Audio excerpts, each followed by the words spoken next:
Kita ada di tahun 2020, kita mau masuk di tahun 2021. Mereka juga bilang seperti itu. Tahun 2021 adalah tahun yang sukar, tahun yang sulit.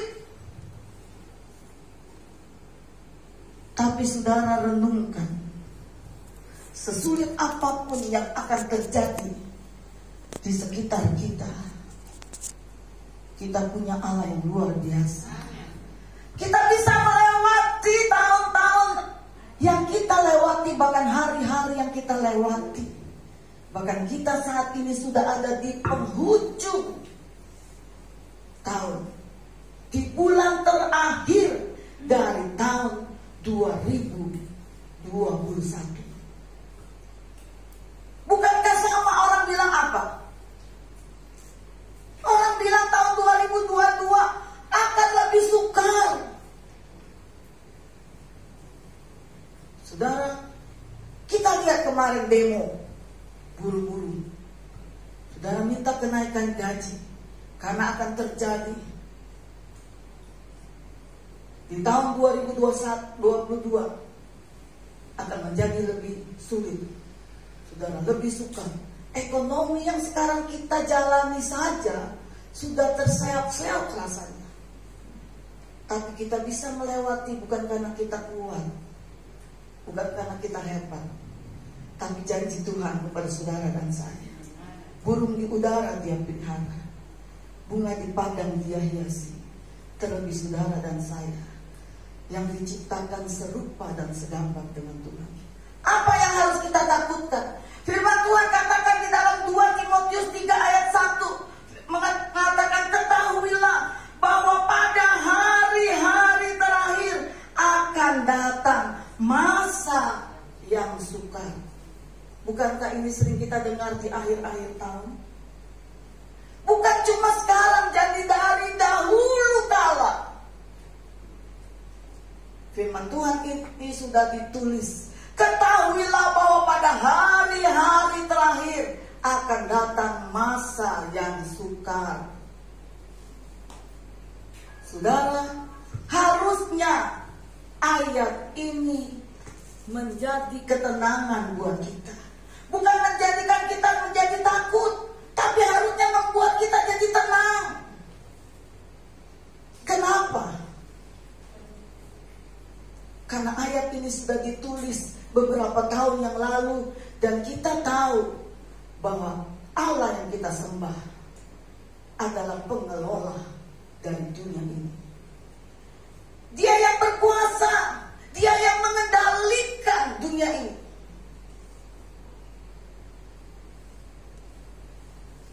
Dunia ada di dalam tangan Sang Pencipta langit dan bumi, yaitu Yesus, Allah yang kita sembah. Apa yang menjadikan kita khawatir? Apa yang menjadikan kita takut? Kalau Tuhan yang menjadi kendali, yang memegang kekuasaan. Saudara, kita adalah anak-anaknya. Kita adalah anak-anaknya. Ingatkah saudara pada waktu Gus Dur menjadi presiden? Atau pada waktu Gus Dur diwawancarai di TVRI? Saya lupa apakah di TV, apa di SCTV. Ya. Mereka berbicara, manakah yang lebih dekat hubungannya dengan Allahnya?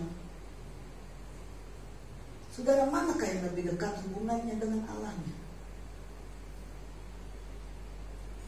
Gus Dur bilang orang Kristen memanggil Allahnya ya Abba, ya Bapa. Berarti kita adalah anak.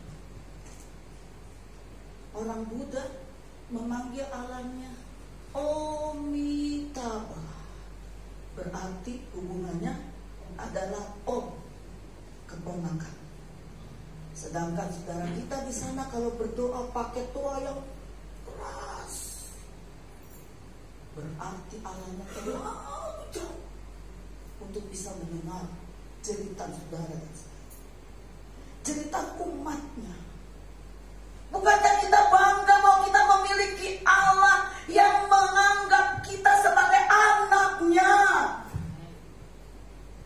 Saudara, hubungan antara Bapa dan anak. Saudara sebagai orang tua gak usah anak saudara berucap. Saudara pasti melihat gerak-gerik perkembangan anak kita. Kita tahu sifat anak kita yang pertama seperti apa. Kita tahu karakter anak kita yang kedua seperti apa. Kalau dia ingin membutuhkan sesuatu, geraknya seperti apa. Saudara tahu gak? Kalau saudara nggak tahu, saudara dipertanyakan sebagai orang tua. Kita pasti tahu sebelum anak itu berucap untuk meminta sesuatu kepada saudara sebagai orang tuanya. Kita tahu. Ya, kalau anak kita mungkin bahayain kita, aduh papa ganteng deh.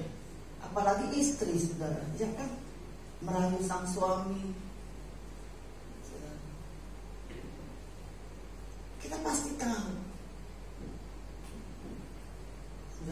Bapak kita luar biasa. Dia pemegang kendali seisi dunia ini. Apakah kita tidak tenang? Sudah gak usah khawatir. Jadi Tuhan sampai anak cucu mantu, Tuhan sampai putih rambutmu sekalipun, aku Yesus tetap Dia yang tidak akan pernah berubah. Suami mungkin berubah cintanya kepada istri. Istri mungkin berubah. Anak mungkin berubah. Saudara, waktu kita masih punya uang, anak sayang semua sama kita. Begitu kita nggak punya uang, orang tua satu bisa menyekolahkan 5 anak. 5 anak belum tentu bisa merawat 1 orang tua. Ya Pak, iya. Tapi saya percaya anak-anak kita tidak seperti itu. Karena dia tahu firman. Sebagai orang tua kita tidak perlu minta, tidak perlu mengemis. Kita hanya bisa berdoa. Tapi sebagai anak yang tahu firman, dia pasti melakukan kebenaran firman. Saudara,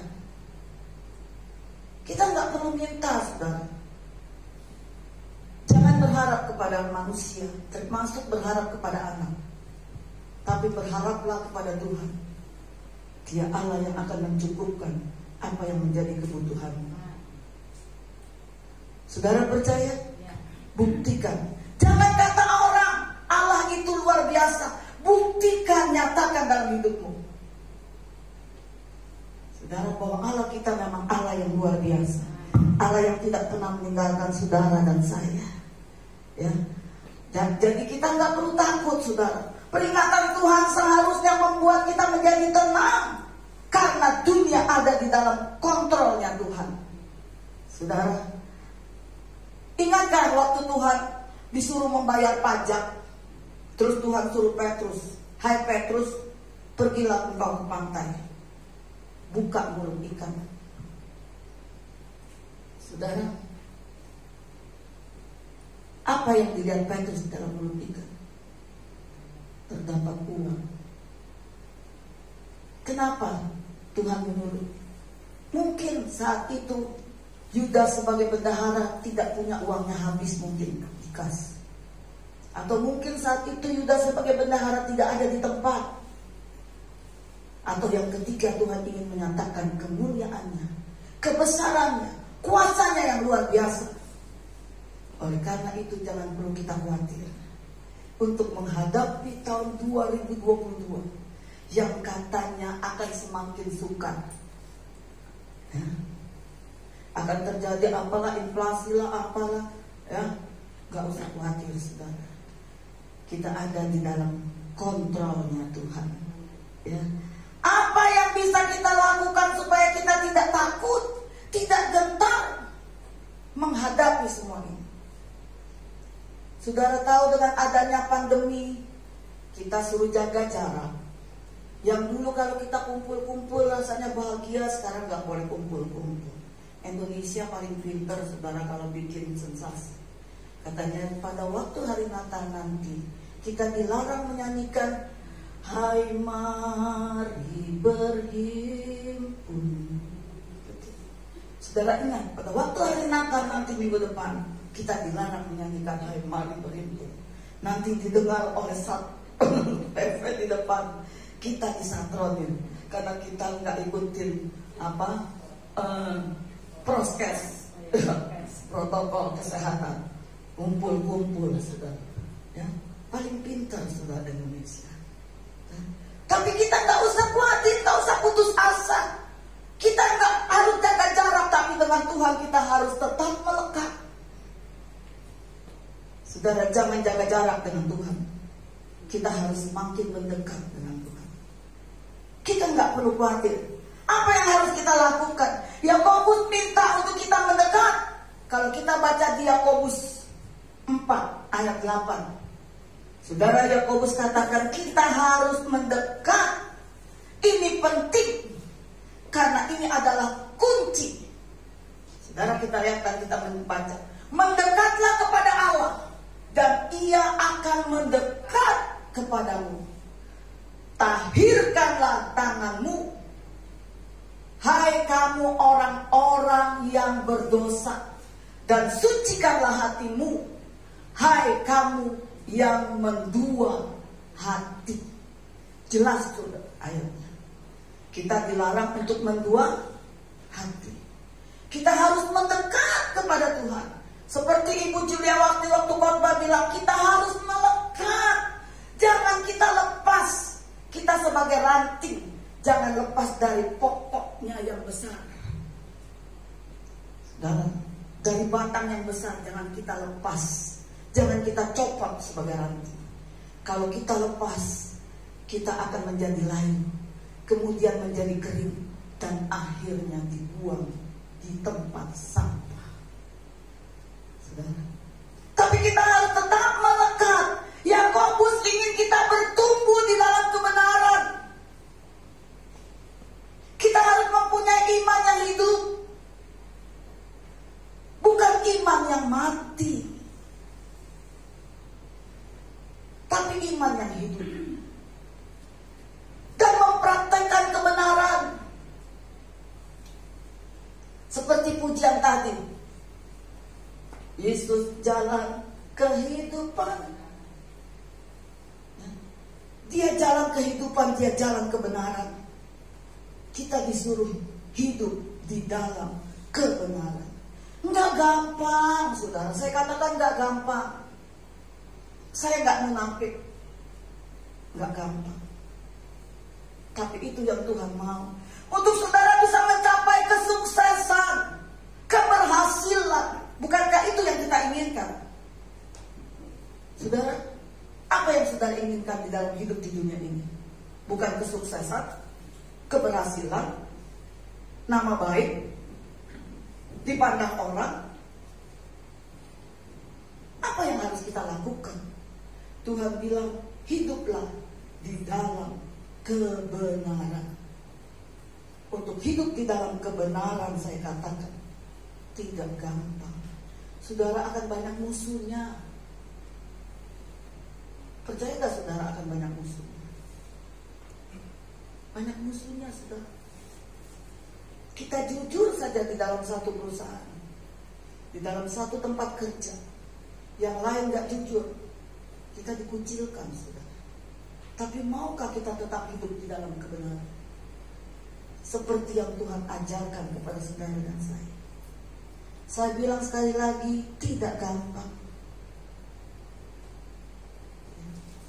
Apalagi kita yang melayani. Melayani jalan terus. Hatinya dengki, jalan terus.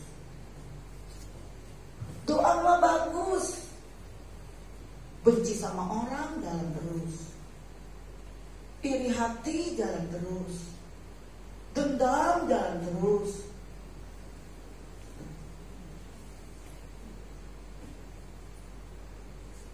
Iya apa iya, saudara? Kita akan dinilai, akan dilihat, saudara. Makanya gak gampang. Tuhan mau itu yang diinginkan oleh Tuhan kepada saudara dan saya. Kita melayani Tuhan, kita punya iman. Tapi kita masih melihat kesalahan orang. Satu jari kita tunjuk, ini si A. kita lupa 3 jari yang mengikuti kita. Kita lupa koreksi diri. Lewat ayat ini Tuhan mengingatkan saudara dan saya untuk kita hidup dan bertumbuh di dalam kebenaran. Artinya Yakobus ingin iman kita hidup, bukan mati. Ada banyak orang Kristen yang katanya punya iman, tetapi hidupnya tidak mencerminkan ada iman di hatinya, ada iman di hidupnya. Masih suka ragu, masih suka putus asa, masih gak yakin apakah Allah yang kita sembah sanggup memberikan jalan keluar dan jawaban. Masih penuh dengan keraguan. Tapi pagi hari ini firman Tuhan mengingatkan saudara dan saya. Yakobus 4 ayat 8. Mendekatlah kepada Tuhan, maka Dia akan mendekat. Jangan kita membagi 2 hati. Istri saja kalau suaminya membagi 2 hati nggak suka, apalagi Tuhan. Saya tanya ibu-ibu atau istri-istri, maukah suaminya membagi 2 hati dengan perempuan lain? Siapa yang mau angkat tangan? Baik yang belum menikah, ada nggak yang mau nanti kalau punya suami berdua hati? Saudara, terus terang nggak ada yang mau. Apalagi Tuhan. Saudara, mari kita belajar.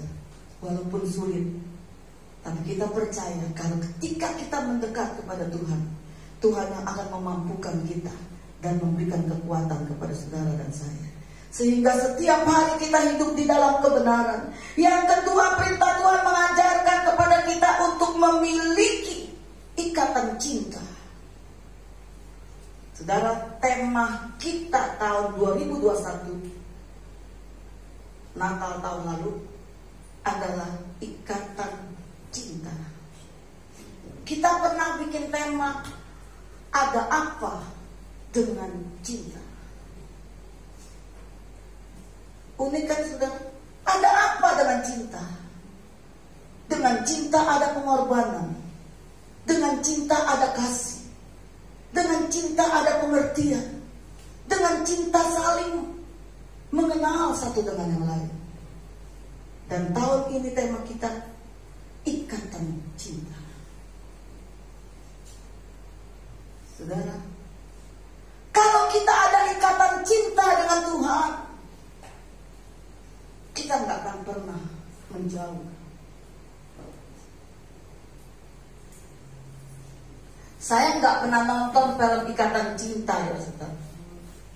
Tapi saya dengar yang nonton dan dia cerita. Atau kita deh yang suka nonton sinetron deh. Kebanyakan sinetron. Yang suka bilang terpisah dengan anaknya 9 tahun. Kalau kita terpisah dengan anak kita 9 tahun, ikatan cinta, darah, DNA tidak akan bisa memisahkan. Ya apa iya saudara? Ketika satu kali kita berjumpa dengan anak kita, mungkin kita belum tahu itu anak kita. Karena ada ikatan cinta, ada perasaan yang nyambung, ada kecocokan. Walaupun kita belum tahu, karena kita punya DNA yang menyatu, ada ikatan cinta. Ya apa iya saudara? Iya, gak bisa dibohongi. Saudara dengan suami saja yang gak ada ikatan, yang gak ada hubungan darah, DNA. Kalau ada ikatan cinta yang tulus, istri saudara ada apa-apa pasti sang suami hatinya ada getaran yang berbeda. Atau suami melakukan hal yang salah, pasti istri ada getaran yang berbeda. Iya apa iya saudara? Tanya kepada diri saudara masing-masing. Ya, kalau tidak saudara rasakan, berarti saudara belum ada ikatan cinta yang sesungguhnya. Kalau ada ikatan cinta yang tulus, itu pasti ada getaran yang memberikan aba-aba kepada kita. Saudara, Tuhan memerintahkan Karena untuk bertumbuh dalam kebenaran, kita harus bergaul akrab. Bergaul akrab dengan Tuhan. Kalau kita cuek-cuek sama suami, bagaimana kita mau tahu isi hati suami? Kalau kita cuek-cuek sama anak, bagaimana kita tahu isi hati anak? Atau anak tahu isi hati orang tua? Ya. Itulah tujuannya ada ikatan cinta. Kita harus punya ikatan cinta dengan Bapa di surga. Jadi ada getaran, ada aliran listrik yang membuat kita bergetar, saudara. Ya. Kita nggak akan dipisahkan. Mungkin secara fisik, secara hubungan. Saat ini secara dengan adanya pandemi, ya, kita suruh jaga jarak, tapi kita tidak jaga jarak dengan Tuhan. Kita harus mampu. Yang ketiga, saudara, perintah Tuhan untuk kita hidup dalam kebenaran. Tuhan mengajak kita untuk mawas diri. Kalau kita baca di dalam ayat yang ke-10, coba buka itu Desi, ayat yang ke-10 coba.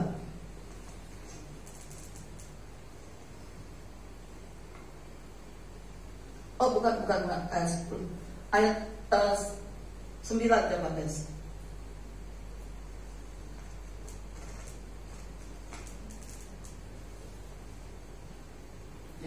Kita harus mawas diri. Mawas diri itu adalah, kalau dalam kendaraan itu merupakan rem. Jadi kita harus menyadari, kita harus punya rem dalam hidup kita, sehingga kita tidak kebablasan, saudara. Ya. Kita tidak blosnong terus, saudara. Kita ada remnya. Mawas diri. Sadari. Kita harus merasa ada satu kesedihan di dalam hati kita kalau kita menjauh dari Tuhan. Kita harus punya rem. Itu gunanya yang Tuhan inginkan. Kita harus mawas diri, ibarat mobil itu rem yang pakem. Jika tidak, kita akan mendapat kecelakaan, saudara.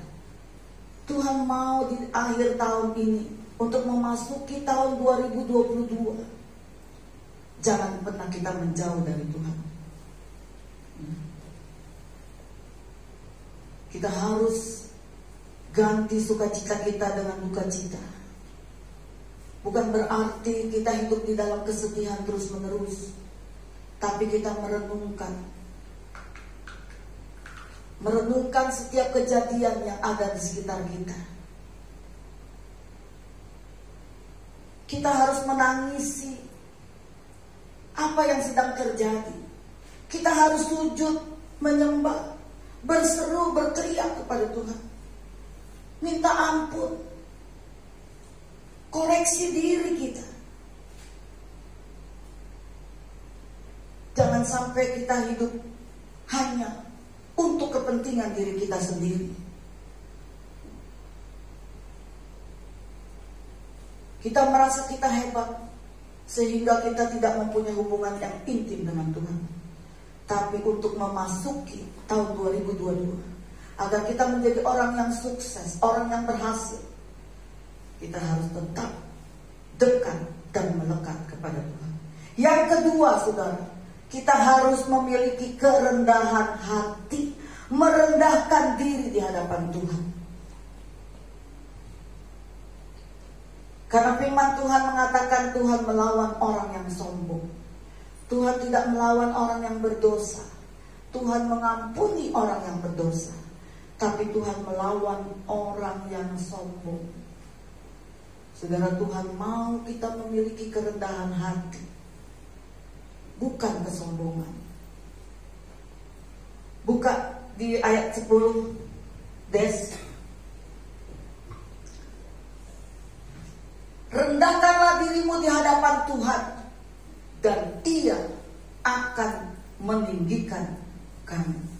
Ini kata firman Tuhan, bukan kata saya. Rendahkanlah dirimu di hadapan Tuhan. Tuhan yang akan mengangkat kita. Tuhan yang akan meninggikan kita. Tapi Tuhan melawan orang yang sombong. Jangan kita merasa kita berhasil karena kita hebat, karena kita pintar, karena kita bekerja keras. No, saudara. Mazmur 127 apa tuh? Yang sia-sialah engkau bangun pagi dan tidur jauh malam. Sia-sialah engkau menjaga kota. Karena Tuhan memberkati orang-orang yang benar dan dikasihinya pada saat engkau tidur. Bukan berarti kita malas-malasan. Saudara. Tapi Tuhan bilang sia-sia engkau bangun pagi dan tidur tengah malam, bekerja keras. Tanpa engkau sertakan Tuhan, semuanya sia-sia. Firman Tuhan jelas bukan, saudara? Oleh karena itu baca setiap hari dari Kejadian, walaupun satu pasal mungkin satu hari, nggak perlu kita hafal, tetapi kita mengerti apa yang ada di dalam kebenaran firman Tuhan. Semua itu diajarkan di situ, diingatkan di situ tentang mengasihi suami, menghormati suami, mengasihi istri, tentang rumah tangga, tentang ekonomi, tentang memanage keuangan, semua ada. Amsal 31 tentang istri yang cantik. Bagaimana melayani suami. Bukan karena kita hebat cari uang, kita lupa dengan suami yang tidak bisa cari uang. No, tidak diajarkan itu di dalam firman. Bukan berarti kita karena suami kita kaya, hebat, kita nggak perlu bangun pagi menyiapkan buat suami. Kan ada dayang-dayang yang menyiapkan. Tuhan tidak mengajarkan itu di dalam firman Tuhan. Tapi istri yang cantik, dia akan bangun pagi-pagi, dia akan berdoa, dia menyiapkan apa yang menjadi kebutuhan keluarganya, termasuk dari sang suami sampai ke anak-anak. Iya Pak ya? Iya Pak ya? Apa salah saya membacanya? Saya memang gak hafal, saudara. Kalau saudara tanya ayatnya mungkin saya gak hafal ya. Tapi tanamkan itu di dalam hati kita. Kadang-kadang kita sebagai perempuan, kita pintar cari duit, kita gak perlu melayani suami kita. Ada emak gue tuh yang bikinin kopi buat mantunya. Emak gue yang bangun pagi masak. Gue bisa bayar pembantu kok. Saudara, no. Tuhan tidak mengajarkan itu kepada kita. Jadilah wanita cakap, berdampak bagi keluarga dan bagi masyarakat. Maka Tuhan memberkati saudara dan saya. Ya. Rendahkanlah dirimu di hadapan Tuhan. Yakobus menginginkan semua umat Tuhan, termasuk saudara dan saya, untuk merendahkan diri. Karena ini adalah kunci supaya kita menjadi orang-orang yang sukses dan berhasil.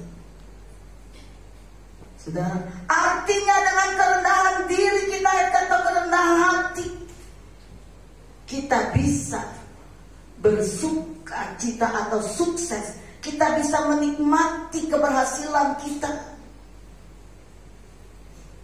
Kita bisa menjadi orang yang dihormati, dihargai, dipandang.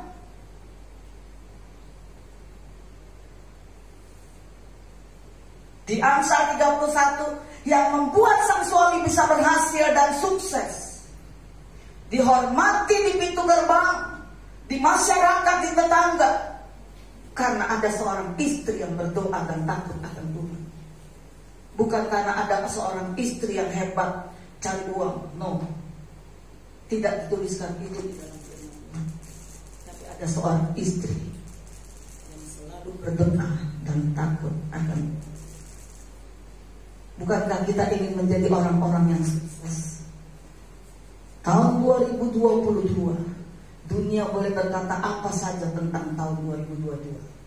Tapi bersama Yesus, kita akan menjadi orang-orang yang berkemenangan. Kita bisa melewatinya dan mengakhirinya. bersama dengan Yesus. Apa yang harus kita lakukan untuk kita menjadi orang yang rendah hati? Pertama, kerendahan hati membuka pintu berkat. Saudara mau berkat kan? Rendahkan dirimu, rendahkan hatimu. Bukan rendah diri, kalau rendah diri kita rendah. Tapi rendahkan hatimu. Kita mau selalu mengalah, saudara. Rendahkan hatimu kepada Tuhan, maka engkau akan menjadi orang yang sukses. Yang kedua, saudara, engkau akan banyak disukai oleh orang-orang yang ada di sekitarmu ketika engkau merendahkan hatimu.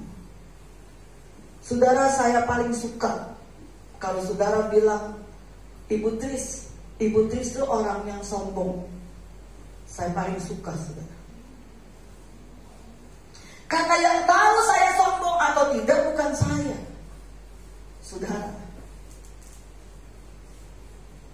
Jadi kalau saudara bilang, Ibu Tris orang yang sombong, saya suka. Kalau bisa tunjukkan kepada saya di mana letak kesombongan saya, sehingga saya menjadi mawas diri, saya koreksi diri. Saudara, kalau ada orang bilang saya orang yang sombong, saya orang yang tidak mau ngalah dan tidak mau merendahkan diri, saya renungkan, saya tidak akan marah, saya renungkan. Saya berterima kasih, mungkin saya diam, saya tidak komen. Tapi sore hari saya berdoa sama Tuhan. Saya bilang, Tuhan, terima kasih.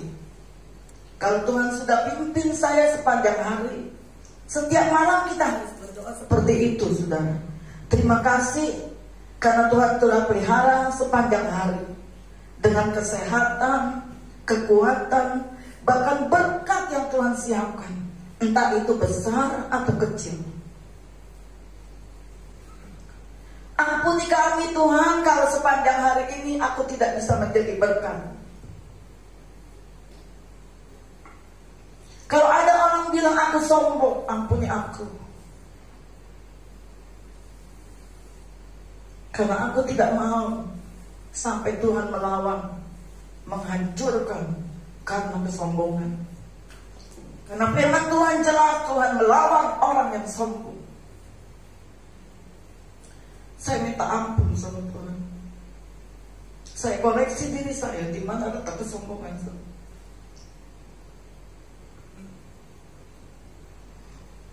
Saya selalu berharap kepada Tuhan. Saudara bisa menyaksikan betapa Tuhan luar biasa terhadap jemaat, terhadap saudara. Gereja kita nggak pernah nuntut untuk pesta Natal yang hura-hura, karena kita tahu keterbatasan dan keberadaan jemaat kita. Tapi saudara bisa lihat di warta, apakah itu kerja keras kita sebagai panitia atau sebagai pengurus, sebagai hamba Tuhan? No. Kita hanya bisa berdoa, berserah kepada Tuhan, berserah kepada Tuhan, minta ampun kepada Tuhan. Tuhan, ampuni aku. Aku tahu Kau tidak akan pernah mempermalukan anak-anaknya. Aku tahu Tuhan akan memberi pertolongan.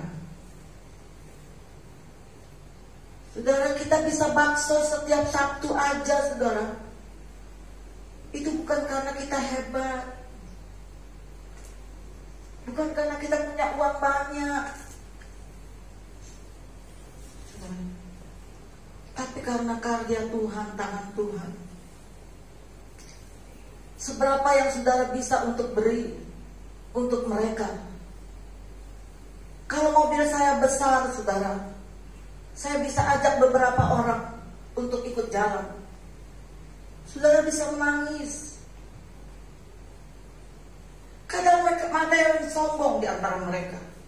Kita melihat mereka kayaknya butuh, tapi waktu kita mau kasih, sudah. Tapi berapa banyak yang begitu dia terima, makasih ya bu, makasih ya bu, makasih ya tante, makasih ya om. Mereka membutuhkan itu. Kita akan menangis. Bukan karena kita hebat. Kita mungkin gak bisa beri dana, tapi kita bisa beri tenaga. Kita gak bisa beri dana, kita bisa beri pikiran. Jangan membuat kita sombong. Kita merasa dibutuhkan. Tuhan tidak butuh saudara dan tidak butuh saya. Dan tapi Tuhan mau kita hidup dalam kebenaran. Kalau kita punya iman dan hidup dalam kebenaran, maka kebenaran itu yang akan menuntun saudara untuk menjadi orang-orang yang memiliki kerendahan hati. Mungkin kita gak bisa memberikan uang kita karena keterbatasan, tapi kita bisa memberikan tenaga kita buat Tuhan. Saudara, dana yang terkumpul untuk Natal melebihi apa yang kita inginkan. Bukankah tangan Tuhan luar biasa? Saudara bisa lihat tidak tertutupi. Apa yang tidak pernah ada di benakku, di pikiranku, itu yang Tuhan beri, itu yang Tuhan kasih.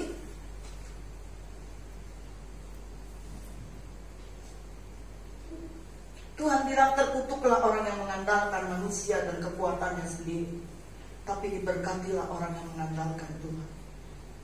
Saya hanya mengandalkan Tuhan dalam hidup saya, dalam pelayanan saya. Kan saya bilang berkali-kali, waktu gereja kita butuh dana untuk bangun aja. Saya bilang Tuhan sanggup memberkati pendeta-pendeta hebat di luar sana. Saya percaya Tuhan sanggup memberkati saya, pendeta yang sederhana, yang tidak dilihat orang. Mungkin orang melihat dengan sebelah mata, tapi Tuhan tidak melihat dengan sebelah mata. 200 juta tertutup dengan satu orang. Dan bukankah itu luar biasa? Saudara, saya tidak pernah mementingkan kepentingan pribadi saya atau gengsi saya. Mobil yang saya pakai sudah 12 tahun. Orang bilang, Tris ganti, bahaya, lu udah tua. Saya bilang gak usah diajarin, kalau gue punya duit gue pasti ganti. Tuhan nanti kirim. Belum waktunya aku ganti. Kalau sudah waktunya Tuhan pasti beri yang terbaik. Oleh karena itu saudara, saya katakan bergantung, mendekatkan dirimu kepada Tuhan. Jangan pernah kita ragu. Dia Allah yang kita sembah, Allah yang dahsyat dan luar biasa. Amin. Tuhan memberkati kita semua. Tema Natal kita tahun 2022, tema kita, visi kita tetap dewasa serupa Kristus. Karena saya punya tujuan untuk kita menjadi umat Tuhan yang dewasa di dalam Tuhan. Dewasa, itu visi kita.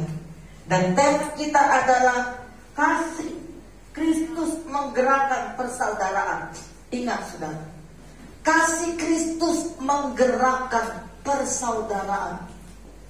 Jadi kita harus hidup di dalam kerukunan, saudara. Dan misi kita adalah kasih Kristus menyatukan perbedaan. Itu yang saudara terus baca dan ingat, yang akan tercantum di depan, ya. Menggerakkan persaudaraan, menyatukan perbedaan. Kita hidup di Indonesia dengan berbagai suku bangsa, berbagai agama. Kita harus tetap bersatu dan menghargai satu dengan yang lain, sehingga nama Tuhan boleh terus kita tinggikan dan kita agungkan. Amin.